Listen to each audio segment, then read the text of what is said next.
Hi, my name is Jonathan Roth. Joining me from Austin, Texas is Dr. George Friedman. George, thank you so much for joining me. I want to talk about the GPF conference that happened just a couple of weeks ago in New York City. You had two NAFTA experts, and interestingly enough, you had one from Canada and a second one from Mexico. You actually leave the Americans out of the conversation, but you did a very, very interesting panel discussion that for our viewers, you can actually get a copy of that by going to the GPF website, and you'll see the link at the bottom of the description here, and you can purchase it yourself. But in that conversation, both experts related what's happening with NAFTA, and I think the audience learned a lot of new things that maybe they, other than the debate that's going on in the media, maybe a lot of people don't really understand what's happening. So why don't you fill us in on your perspective on what's happening with the NAFTA negotiations and where you think they're going? Well, we're in the stage where negotiators, bureaucrats, are getting together and discussing the entire matter. And the reason I left the Americans out is because most Americans believe this is all about them. Mexico is a major power. By one measure, is the 11th largest economy in the world. By another, it's the 15th. It's a big country. And Canada is a substantial economy. And these countries consume a lot of American products.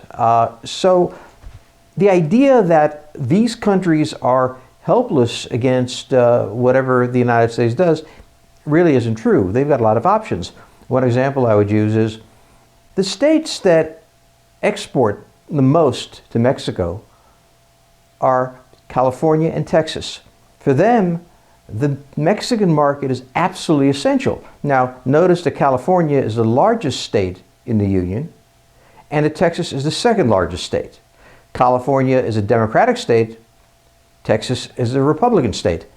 There's a tremendous amount of energy in these two delegations. They can bring in Republicans, they can bring in Democrats, and they're not really interested in having problems with the Mexicans. They depend on Mexico.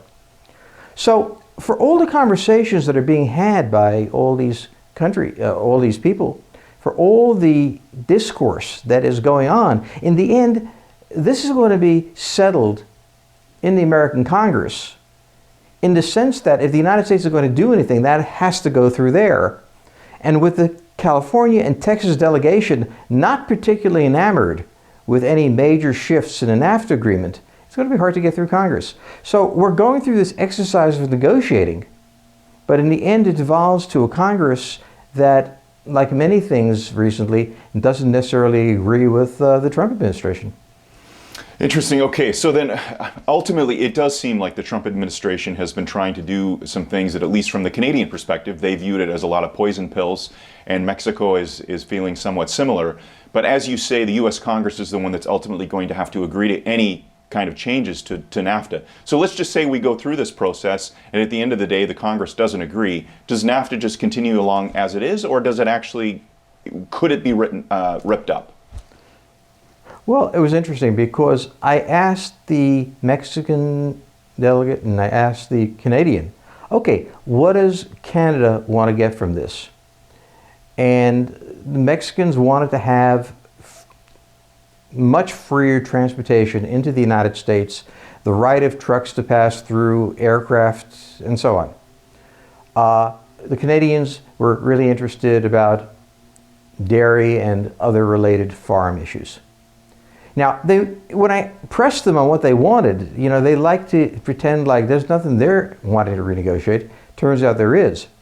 But then I did something. I asked them what it was they were prepared to give to get this. And they really didn't want to answer that question, obviously, because they're negotiating. But more than that, they don't want to put themselves in the position of two countries with interests presenting them and negotiating them. They want to present themselves as the victims of the United States. They want to present themselves in Canada and Mexico as if the only reason this renegotiation has taken place is because Trump is forcing it and we are the victims of it. They don't want it to seem as an opportunity to get some things they wouldn't have gotten otherwise and they really need. So by having the Canadians and the Mexicans present and not the Americans, they couldn't simply focus on the Americans. They focused on each other. The issues weren't with each other. It was the United States, but it's the thing they wanted from the United States. So for all the public dismay in Canada and Mexico over this negotiation, I think both sides want something. And I don't think they're going to get it because in the end, Congress really isn't going to let this happen. Well, look, I want to reiterate for our viewers that the conversation was absolutely fabulous, and you can obviously purchase it by going to the Geopolitical Futures website and looking for the audio from the New York City conference. But George, thank you so much for your insights on it, and again, I really hope our viewers go out and are able to purchase that audio package. There was some great insight in there. Thank you.